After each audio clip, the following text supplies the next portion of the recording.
This is Justin. And this is Haley, and you're listening to The Price of Avocado Toast. We're a married millennial couple wanting to normalize conversations about money. We want to hear about your highs and your lows, The do's and the don'ts on your path towards financial freedom.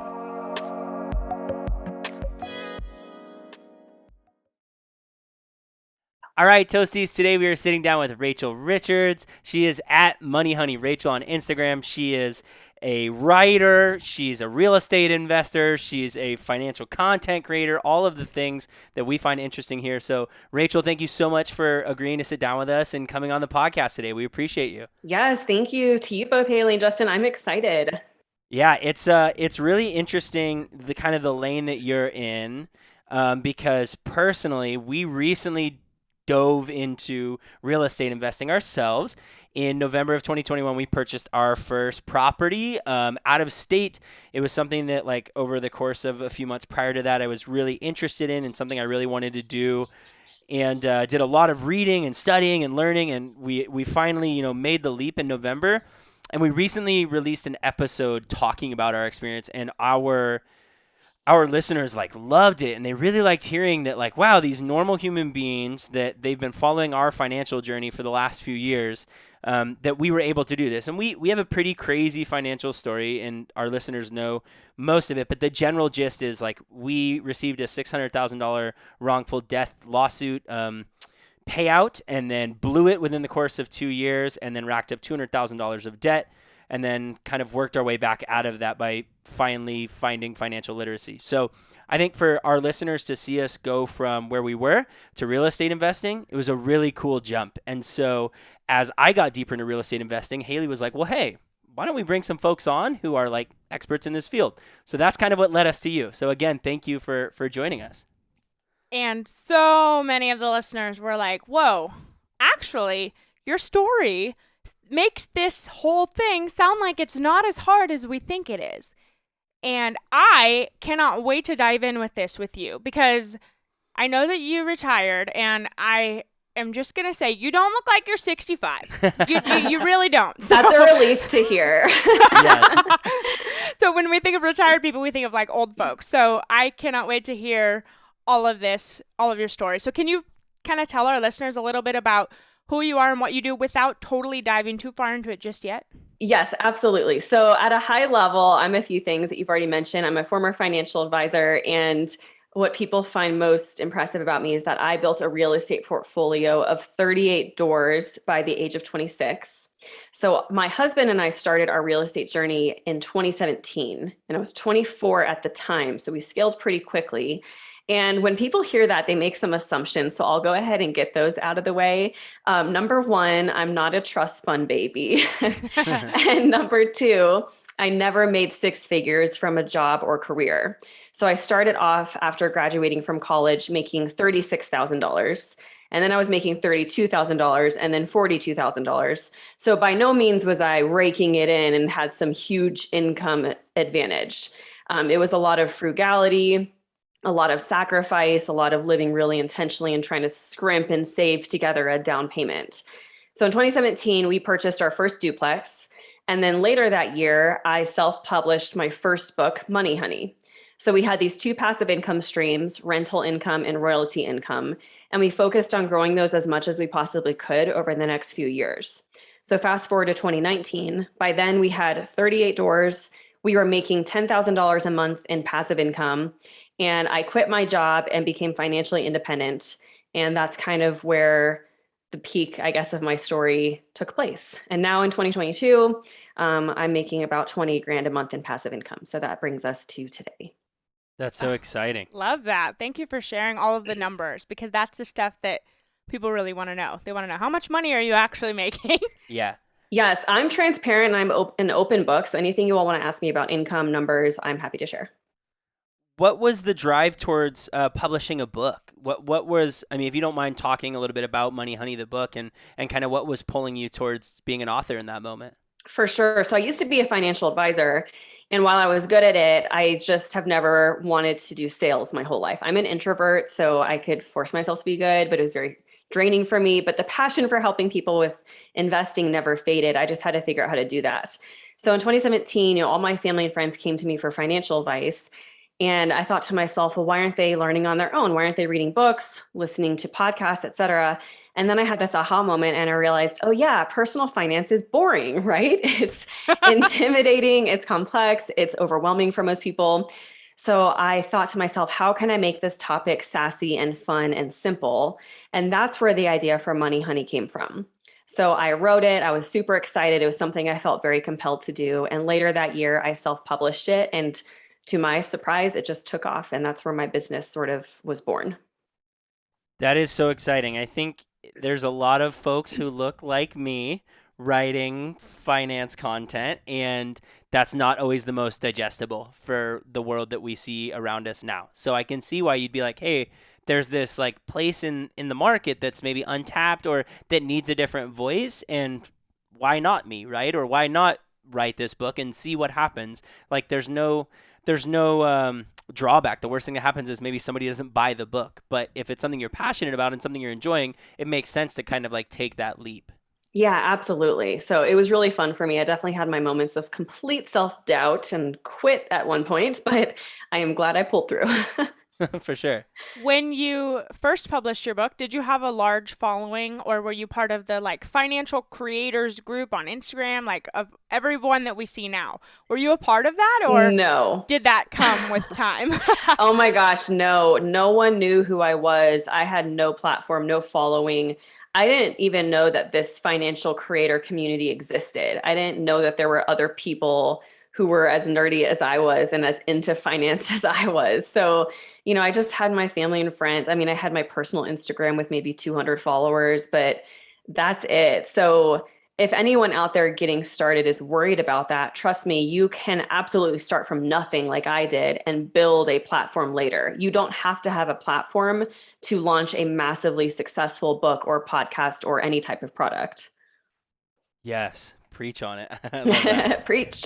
So what pushed you into real estate then? Like where did that spark come from? Were you around real estate investing as an advisor? Was that something that you were passionate about, or was it something you and your husband kind of just sat and were like, hey, this is another way that we can kind of grow our financial wealth? I read Rich Dad, Poor Dad in high school. I think for a lot of real estate investors, that's very much a light bulb moment for them. And it definitely was for Mm-hmm. me. So from a pretty young age, I knew I wanted to invest in real estate. I knew I wasn't ever going to be satisfied or happy working for somebody else or being stuck in a cubicle and having to go into work 9 to 5 every single day. So from that early age, real estate investing was sort of my pathway out. It was the way I was going to escape the rat race. Little did I know there are so many other ways to build passive income. So you don't have to become a landlord if you don't want to. But I loved the idea of investing in real estate. So I just had to figure out how to do it. And that didn't come to me until I was 24, which is a very young age to get started. So, Yeah, absolutely. but I definitely held myself back from getting started. I did have a lot of limiting beliefs. I kept telling myself things like, you need more money, you need more experience, you need more knowledge. And if I knew then what I know now, I could have gotten started even sooner. I could have started when I was 18. There Yeah. are so many methods like wholesaling and house hacking and the Burr method and finding a silent partner where you don't necessarily need money at all, in fact, to invest in real estate. And I was over there thinking, I have to have tens of thousands of dollars saved to get a 20% down payment. So I sort of took a little bit more time than I think I could have. But again, it's not like, I mean, 24 is still commendable. So it's not like I'm complaining or anything, but it's just, you can get started sooner than you think, is all I'm saying. So don't hold yourself back the way that I did. I love that you mentioned that, because there's a big misconception that you do need 20% down to buy a Right. house. And that's not the case. And I didn't even know that that was a thing. I didn't know that you could buy a house with like 3.5% down or 10% down until we started speaking to other people. So it's important that we're having these conversations so more people can know that this is actually something that it's not just for the rich and famous. Like, you can buy a second house too, or even if it's your first house, if you're not quite on the real estate investment path, but you're just looking to buy your primary residence, it doesn't have to be $100,000 down on a $500,000 house. Exactly. And somebody once told me, I think it was David Osborne, who's a big real estate guy. He said that investing in real estate is the everyday man and woman's path to becoming a millionaire. And I absolutely agree. You don't have to go out and invent the next iPhone or be some genius or guru to become a millionaire. Anyone can invest in real estate and build massive amounts of wealth. So when you first got started, what was your down payment percentage, if you remember? So it was 20% because that's what I Okay, for the thought. first So one. yeah, because I didn't know all these other methods. And that's what we basically did the whole time as we were building this empire. But we had a couple things that helped us, and where we came up with the money, because my husband and I did this together. And that was an advantage I had, is that I did have sort of a partner with me. So a couple of things. First of all, we both graduated without debt. So I paid my way through school selling Cutco cutlery. Have either of Nice. you heard of Cutco knives? Oh, I have heard of yes, it, yeah. absolutely. Okay, so I sold Cutco and I graduated without debt, paid my way through school. And so even though I was making $36,000, I was living frugally. I was trying to save half of my income, which I could do because I didn't have this $400 student loan payment or something like Right. that. And then my husband is a veteran. So he used his military benefits to pay for his school, and he graduated without debt too. So that was a big advantage. Another advantage is that we lived in Louisville, Kentucky. That is a pretty affordable city to live in. I was living on something like $1,500 a month, living very frugal, saving half of my income. So even though it was only 36 grand, I was still saving thousands of dollars per year. So by the time I was 24, we had each saved $10,000, and we pooled that together to get to a 20% down payment on a $100,000 duplex. And that's where the money came from. And that's how we got started in real estate investing. Wow. Were you guys house hacking the duplex, or did you rent out both sides of the unit? No, we rented out both sides. So because my husband Andrew was in the military, he already had his primary residence, which he purchased with a 0% down VA loan. And so that's where Awesome. we were living at the time. And then we put 20% down and rented out both units of the duplex that we bought. I think something that's really important to stress here about, what you just shared, Rachel, is that you guys were young when you did this, and doing the learning and the hard work early on, maybe before you have, family obligations or, a lot of these other big lifestyle things that get in the way. If you set up the habits at a young age, you really can be successful, and it can kind of propel you to where you want to go. And obviously, you said like it was a huge benefit having, a partner and even a partner who was a veteran, but like your husband served our country, and therefore like using the VA loans to go to school, or, getting a VA loan for the house, like those are things that he's entitled to for serving our country. And so I think it's important that people recognize, like, at a young age, I'm not saying everybody needs to go into the military, but I'm saying that, like, at a young age, if you do the learning and you do the work part of things, it is going to help you be successful and push towards your goals. It's just a matter of having conversations like this with people who have done it before, or reading Rich Dad Poor Dad in high school, which is not on everybody's bucket list in high school, right? Like, I just think that's a really important thing to stress right there, is that like it's not like you guys came from a ton of wealth and started buying 38 doors within a single year. Like it took a little bit of sweat equity in it all. Yeah, for sure. And thank you for acknowledging that, Justin. I appreciate it. Yeah, I just think that there's a misconception, but like around real estate investing. And I get where it comes from, because a lot of people like in modern society have issues with some of the like inequities that we're seeing, which are totally valid. They really are. But the other flip side of that is like that not every person who maybe owns a home and rents it out is like a bad person, or comes from a ton of money and just got it handed to them and never had to work for anything or never had to do anything. $30,000 a year is like nothing. So like I really want people to hear that. Again, a lot of our listeners really resonated with the fact of like where we came from and not coming from much of anything. And that like doing some of the learning and setting yourself up, you really can find success like working towards those goals. And the power of sacrificing at a young age. Yeah. Like to live off of $1,500 a month is unheard of. I know that was a few years ago, but that's just so extremely frugal. So that means you're not spending all this money on whatever those things are that people just spend money on, whether it's a fat car payment or dining out excessive amounts, whatever that is. You guys made the choice to be very intentional and frugal, and that definitely had a hand in catapulting you to the opportunity to be able to even buy a first investment property. So that was really cool. Thank you for sharing that.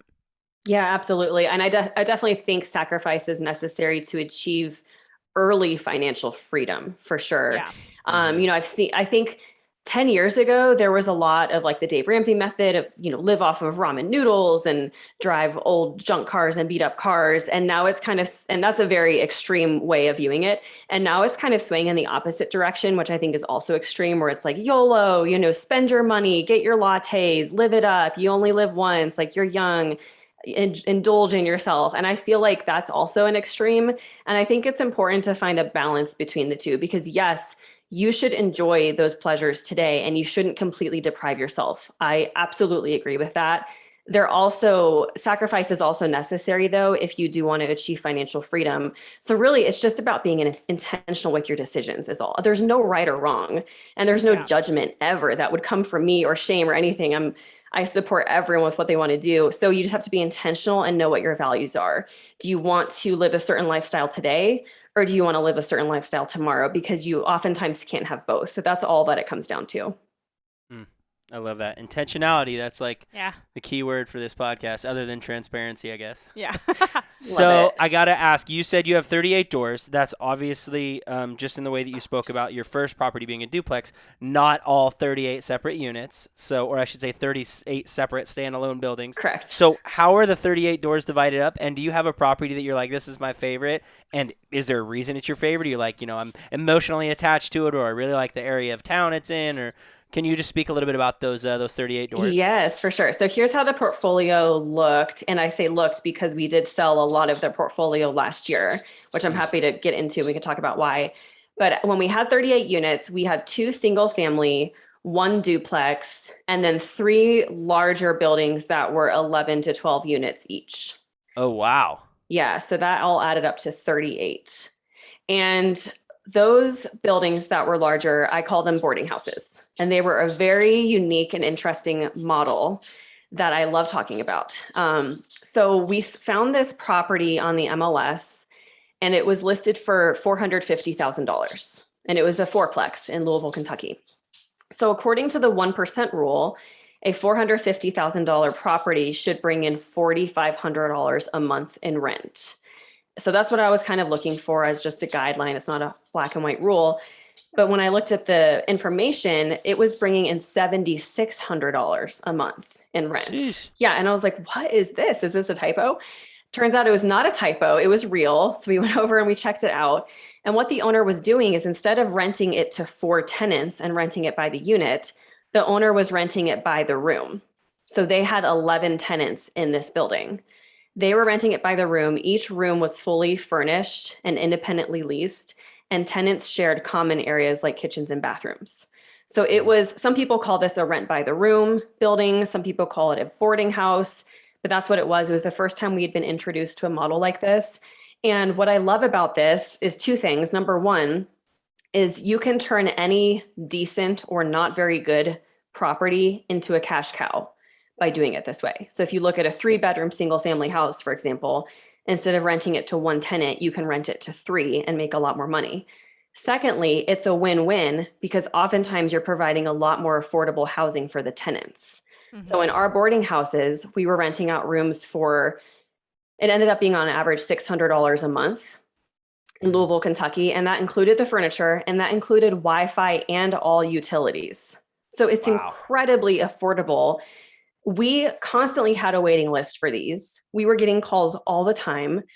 I was filling vacancies within 24 hours. And I know affordable housing is needed in every city in the US right now. So not only was I making a lot of money, but I was feeling good helping people get affordable housing in Louisville, Kentucky. So that was the other 3 properties that we bought, were those boarding houses. And those were the ones that we sold last year. Interesting. With the houses, were you guys property managing them on your own, or did you outsource that? So that's a good question that leads to a fun story. Okay, yes, we like that. So we were self-managing on our own at first. And the thing is, Andrew and I were both working full-time during this whole period of time that we were building this empire. So we were working 40 to 50 hours a week, We were acquiring properties and managing our tenants on the weekends, and I was writing my books in the evenings. So it was a lot for a couple of years. Once we got to 26 units or so, I think we both looked at each other and we were like, this is unmanageable. Like, we have to hire a property manager. And this is where we made our first very big mistake and lost money as investors. So what we did is, first of all, you know how frugal I am. I made the mistake here of being way too cheap. And being cheap can cost you a lot more money in the long run. So this is my first mistake. We had this couple that was working for us. They were doing things like maintenance, yard care, a lot of different tasks for us. And they worked so hard, always went above and beyond. These were the hardest working people we knew. And so instead of hiring a property management company and paying them so much of this rent, we figured, why don't we make this husband and wife couple employees of our company? We can save some money and be more hands-on with the way they're managing these properties. We figured it was a win-win. It was not. It was a win-lose.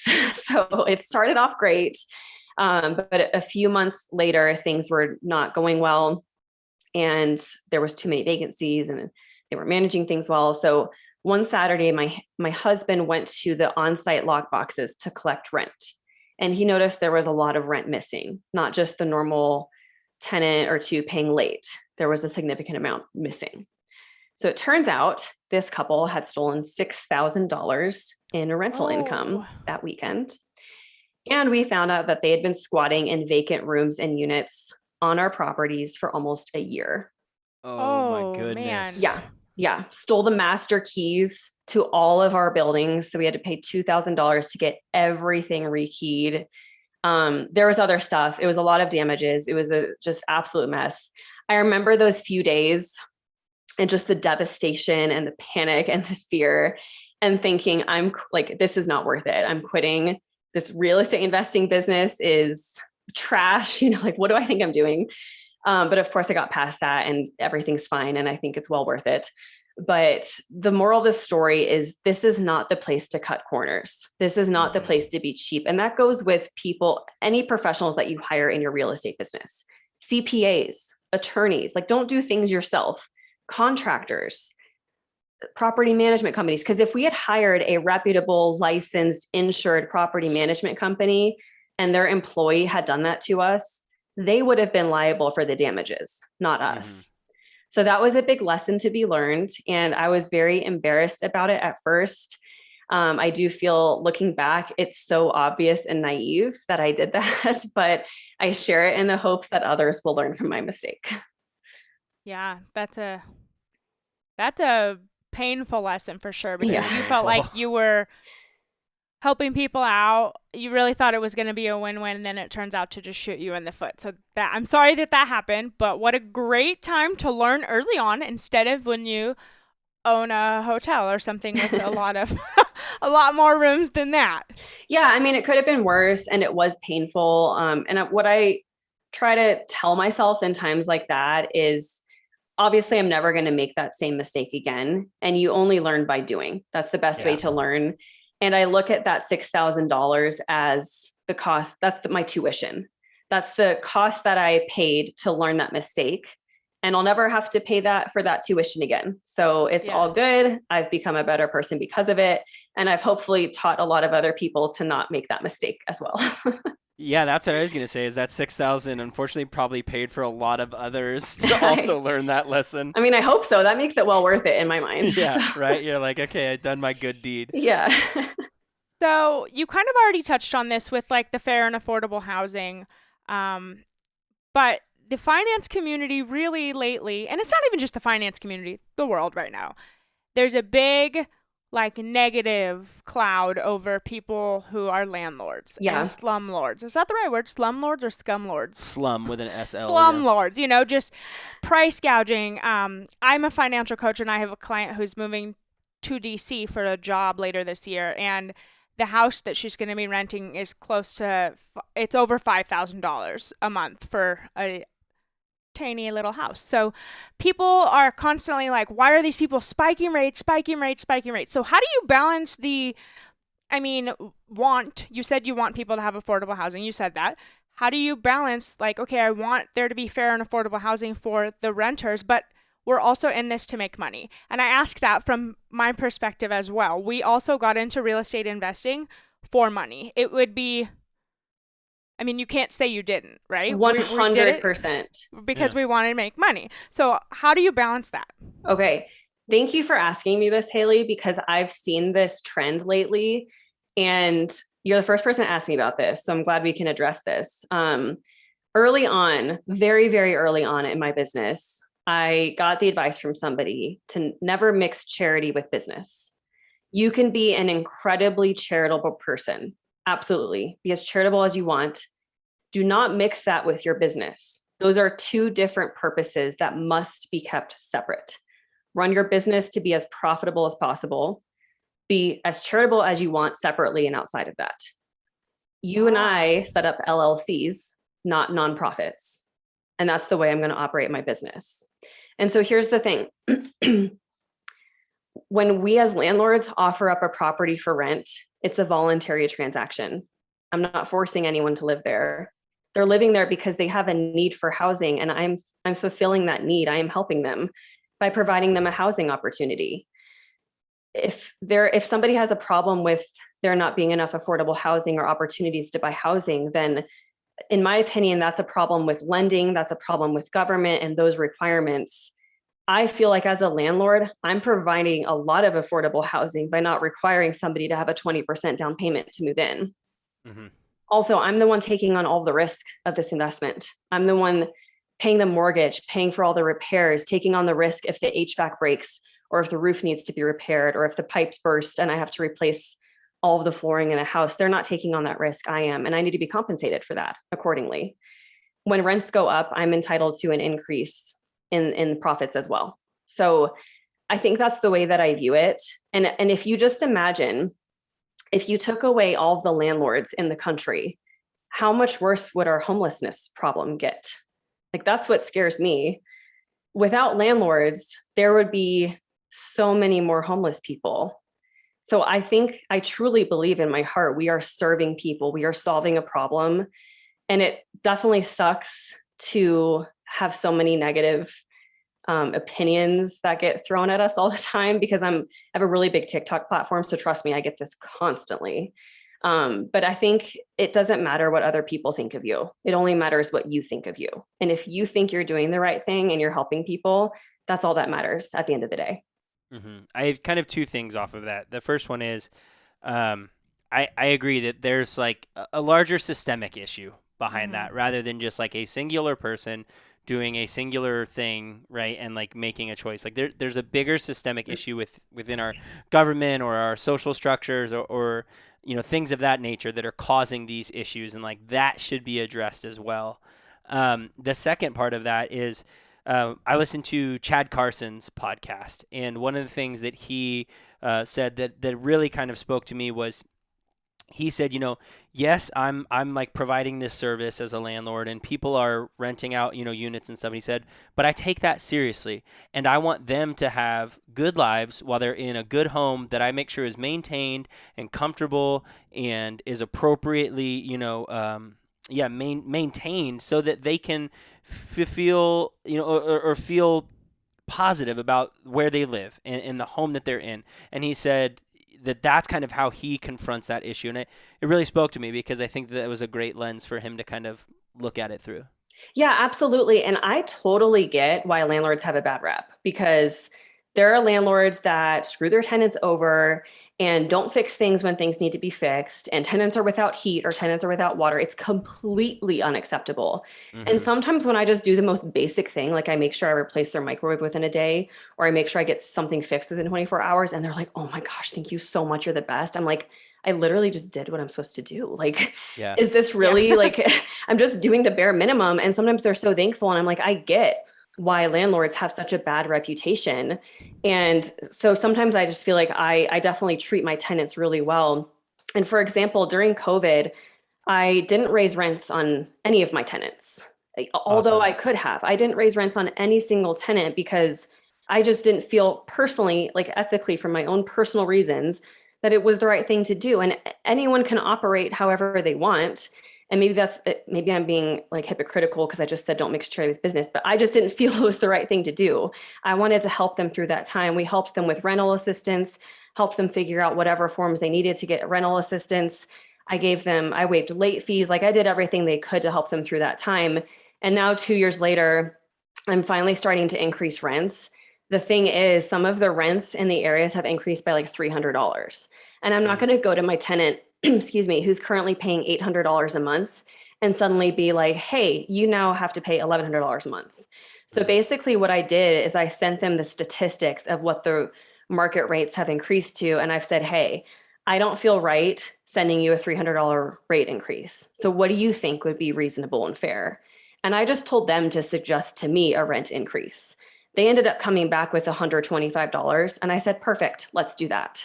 So I just think like be a good person. And that's all you have to do to operate as a great landlord. Oh, I love that. Thank you so much for sharing all of that. We, like we said, we bought our first investment property in November. We bought it in Michigan, and Michigan has great laws supporting the renter's right. And Mm. so we haven't gotten tenants in. We're waiting for an inspection, and it kept getting delayed. And then we finally got the inspection, and it came back, and there's a bunch of stuff that needs to be fixed.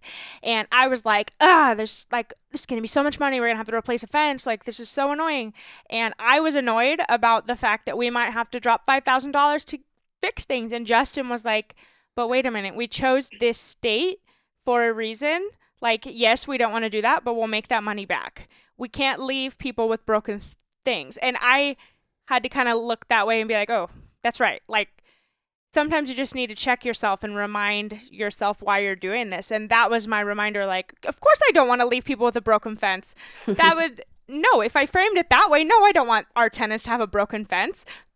I didn't want to spend a Right. bunch of money either, but there's a sacrifice and you have to do certain things. That's part of being a real estate investor. You have to spend money on things that sometimes you don't want to spend money on. Right. And sometimes being a landlord sucks. At the end of the day, you're making money and it's a profitable business, and this will give you passive income and all these other benefits. So I just think at the end of the day, it nets out and everyone hopefully wins.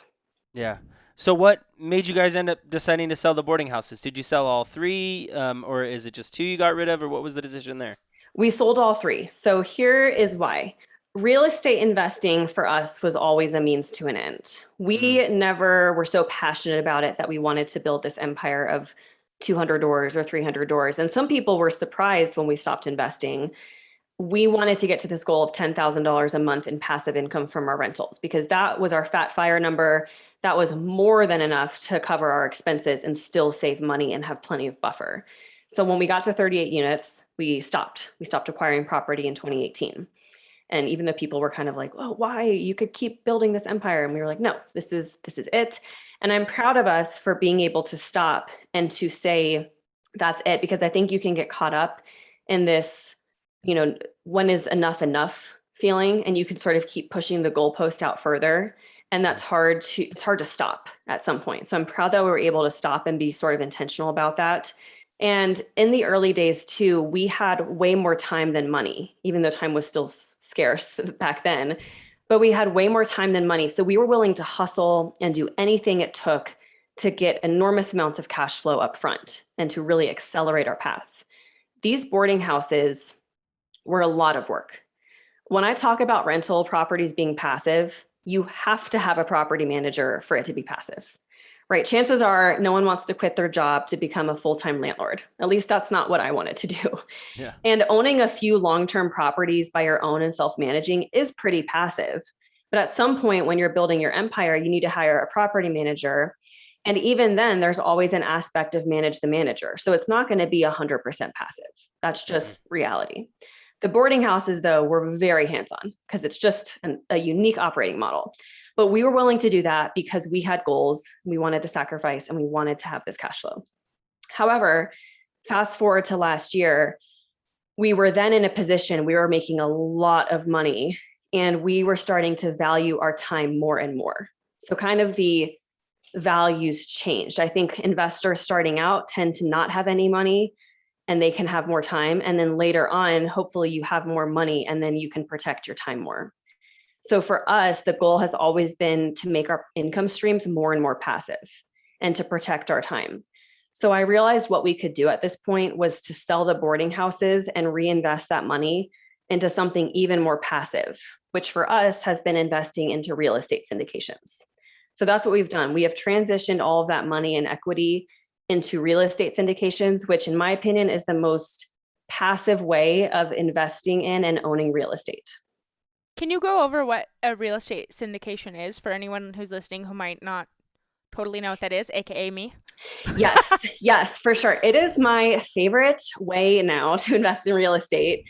And I'll explain what it is at a high level. So if a investor wants to go out and buy a $10 million apartment complex, but she doesn't have the money to do that on her own, she can form a syndication. And when she forms a syndication, she can raise money from people like you and me, and we can invest in this syndication. When we invest, we're not just lending our money and earning interest. We are actually investing as equity owners in this syndication, which means we're entitled to a share of the profits. So we will get quarterly cash flow distributions, and we'll get any of the profits if the syndication, the apartment complex, is sold. So there's some work up front because you want to do your due diligence, you want to vet the syndicator, you want to look at the property, make sure it's good investment. But then when you send your money in, it becomes completely hands-off, completely passive. You collect your distributions, you sit back, you don't do anything. You're not managing the property, renovating anything, managing the tenants. The syndicator does all of that. And what's really cool is you still get the same benefits of owning real estate. So you get a K1, you get the tax benefits, you get all the same benefits as if you own your own rental property. Now, the reason I couldn't do this starting out is because often with some of these, you have to be an accredited investor, which I was not. And with a lot of them, the minimum investments can be anywhere from $50,000 to $100,000, sometimes as low as 25 grand. But I didn't have that kind of money at all starting out. So, but at this point, with the money that we've accumulated, we can now start to do this. And it's a really cool way. So I'm enjoying learning more about this. Oh, that's cool.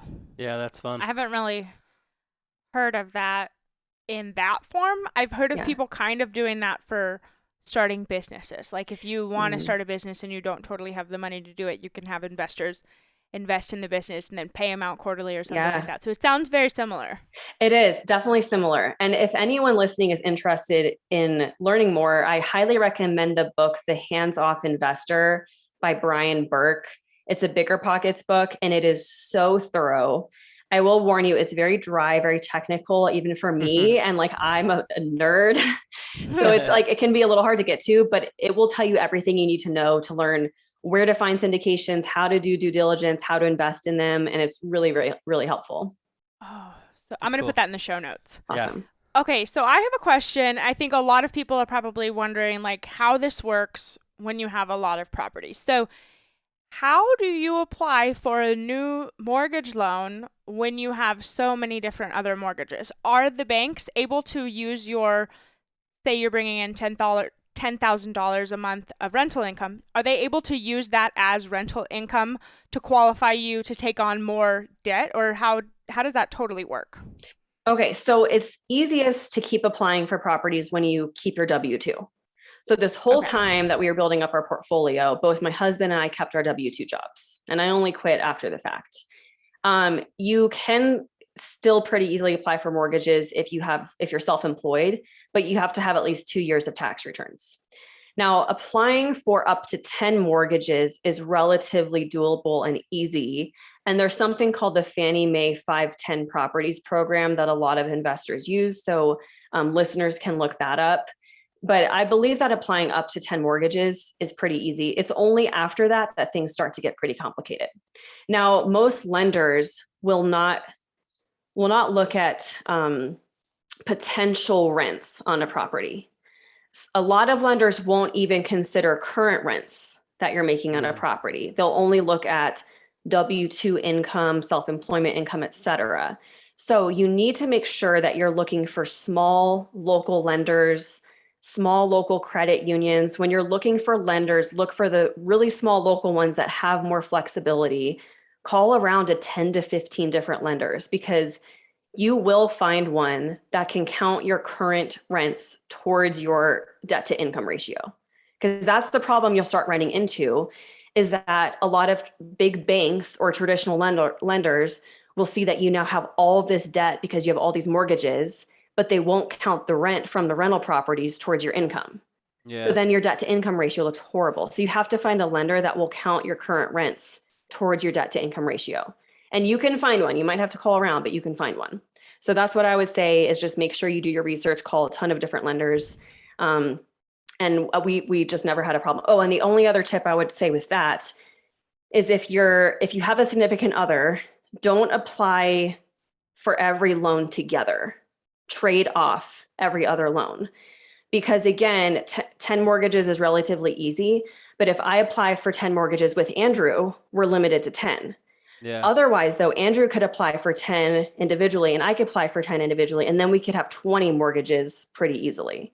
And I didn't know that starting out, but then eventually we started doing this. We would get every other property in each individual's name. That makes sense. On our property, she's not listed. I purchased it on my own because she still had some student loans that like threw off our debt to income ratio. So that makes a lot of sense. That like I also sometimes just started my business, so my income was 0 on paper because I was like a month into a new business. Yeah. So it would have made absolutely no sense. Yeah. Definitely. So you retired young. You retired at 27.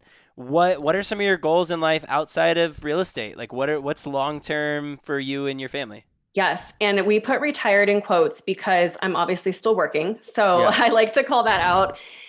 Sometimes I get some pushback for using that word. I prefer financially independent now, I guess, just because it's not about never working anymore. It's about working when, where, and if I want. And what I do with my business is so fulfilling to me. I will never stop. I would love to golf or quit on the beach, or lay on the beach, and that's what some people do in retirement, but I get bored so easily. Like I would love to be able to do that, but I would last for 2 weeks and I'd probably go insane. I get bored so easily. So I've just realized I need to be creating and building and making some type of impact to feel fulfilled. So that's why I still work on my business and I help women invest in real estate. So I do spend a lot of my time doing this, but otherwise, in my financial independence, we travel a lot, we hike a lot, we work out a lot, we have free time we spend with family and friends. That's what kind of gets us going. We've gone to Guatemala and Mexico this year, and I'm hoping to do some more international travel because I have the travel bug again. So I have a lot of wild ideas right now bouncing around. Oh, I love that. Yeah, I think that's how time should be spent, right? Like if you work really hard and set it up so that you can do those things, like that's the independence part, is you get to choose, like you said, when, where, and if you work, and what that looks like. And if it's working for your own business rather than somebody else, like I think that's the ultimate goal for many folks. Yeah, for sure. I think this is what I'll keep doing for a while. Maybe write another book. I love to write. So we'll see what happens. I have way too many ideas and not enough time. So I sometimes have to just slow myself down a little bit. Yeah, it seems like that's a common trend with creative human beings where they're like, I have like so many things I want to do and there's just not enough time in the day. Even if you're not, like actively working on somebody else's business, there's just never enough time for it all. So, Yeah. So we have a pretty famous last question, Rachel, and I kind of want to spin it a little bit towards real estate.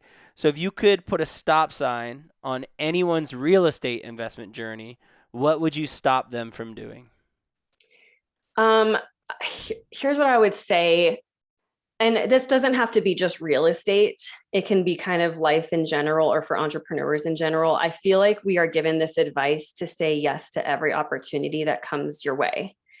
And I disagree with that advice. So I would say stop listening to that advice.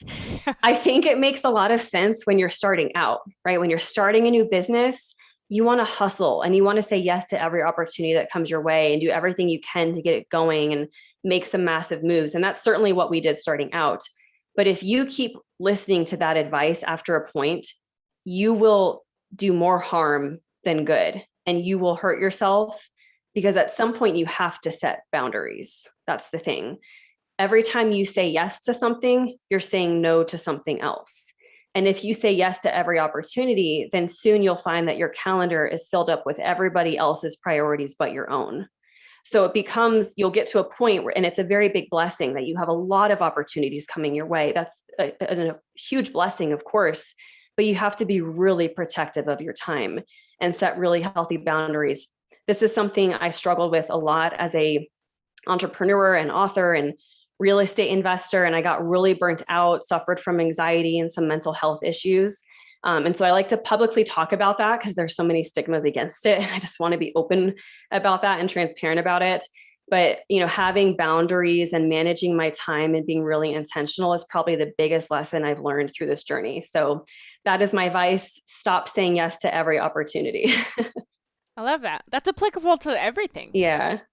Yeah, that certainly feels like it was aimed towards me, and Yeah. Was it? probably some of the ways I handle like my job as a teacher and definitely. stuff. Yeah. Well, I'm saying it for 1000%. myself too. I need to hear this as well. So. Perfect. Sweet. I'm glad I'm not alone here. Yeah. So Rachel, can you tell the Toasties where they can find and connect with you? Maybe find your books, find your TikTok, your Instagram, whatever else you have out there. Absolutely. Thank you. So you can follow me on TikTok and IG at Money Honey Rachel. And both of my books, Money Honey and Passive Income Aggressive Retirement, are available on Amazon in ebook, paperback, and audiobook. And what I'd love to give the Toasties is I would love to give my passive income starter kit for free. So you all can go to moneyhoneyrachel.com/passive income to download that. Sweet. Awesome. Thank you. That's rad. I can't wait to check it out. For sure. Thank you so much. I'm going to put all of that in the show notes for everyone so they can just go click it and go follow you. Yeah. Awesome. Thank you. We had such a nice time talking with you. Thank you for so much. I can't even talk. Thank you so much for coming onto our podcast today. Absolutely. Thank you both for having me. Definitely. Take care, Rachel. You too. Thanks for listening to The Price of Avocado Toast. If you vibed with this episode, share it with a friend that you're comfortable having money talks with. And if you don't mind, we'd love if you could rate, review, and subscribe wherever you listen to podcasts. If you're in need of my support as a financial coach, message me on Instagram. I'd love to help in any way that I can. Until next time.